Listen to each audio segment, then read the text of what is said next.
All right, today we are going to be talking a little bit about economics and then more about what leads up to the Constitutional Convention, where our Constitution comes from.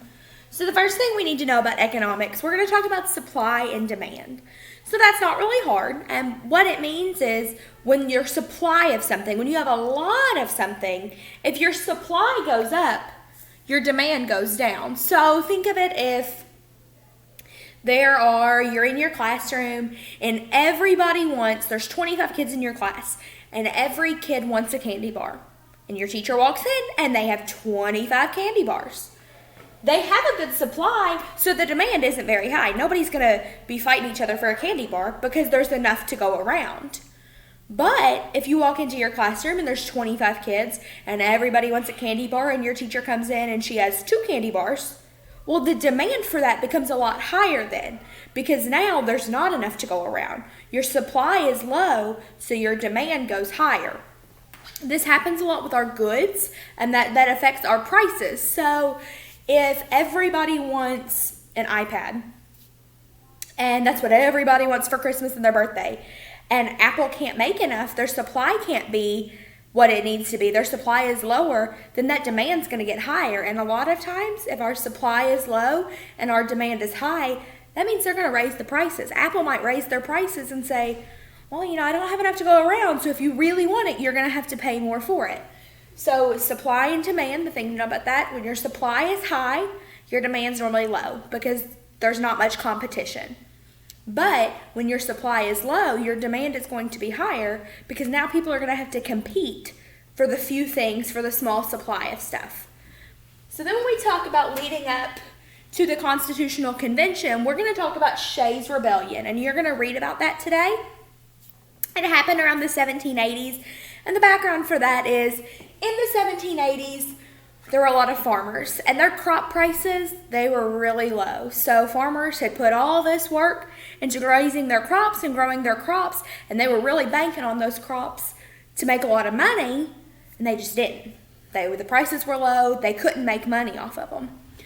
So the way it works in farming, a lot of times, is you have to pay for everything up front. So if these farmers have planted corn, which it looks a little bit different in the 1780s than it would now, they had to buy their seed, so they had to pay up front for that to plant it. They probably used horses or mules. They've had to pay to feed their animals that work their fields. They've had to pay to harvest it. So farmers have had to put all their money out, and a lot of times if they don't have the money, they have to go to the bank and borrow it. So they've put all this money out, and now their crops aren't making enough to cover their costs. So farmers are losing money. And because they're not making the money that they thought, now they can't pay their loans back. So if they went and borrowed $500 from the bank to put their crops out and they were thinking they were going to make $2,000 and they could pay their $500 back easy, well, now they're not. They're only making $200. So they don't even have enough money to pay back their loan. So they couldn't pay it back. And so then banks are starting to stress out because banks are losing money now because people can't pay back their loans.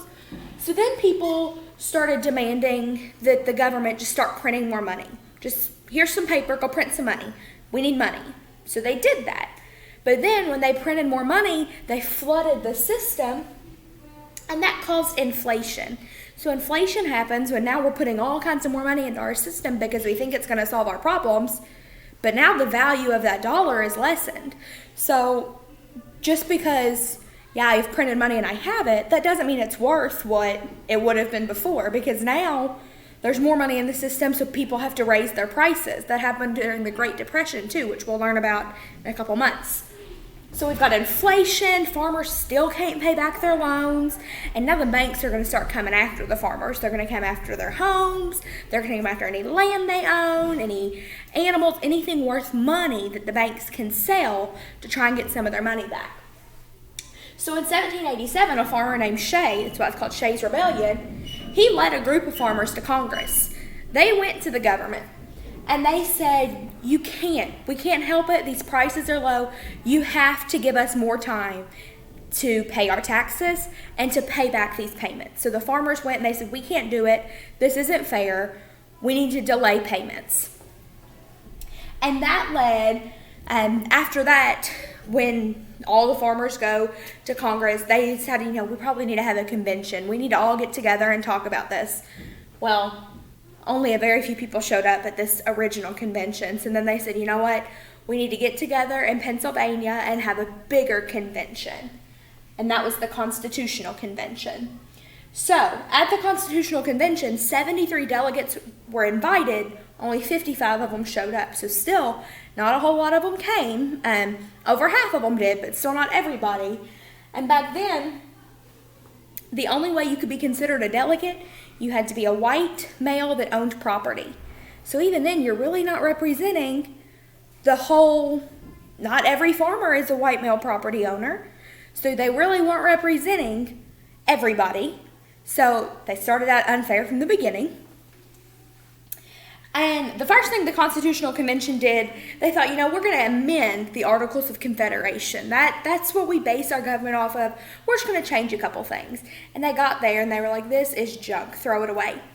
So they threw out the Articles of Confederation. They realized they didn't work.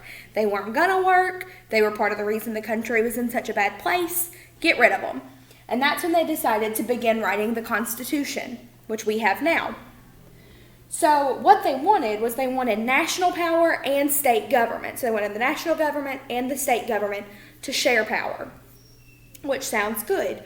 But then if it came down to it with big, serious issues, they wanted the national leadership to have the final say. Now you've got to think about everything all these colonists had just gone through. They had just gotten their freedom from Great Britain. They had just been under the rule of King George. Sorry. They had just been under the rule of King George. So King George, he took the money, he didn't let them have it. It was a really strong central government, and he made all the decisions.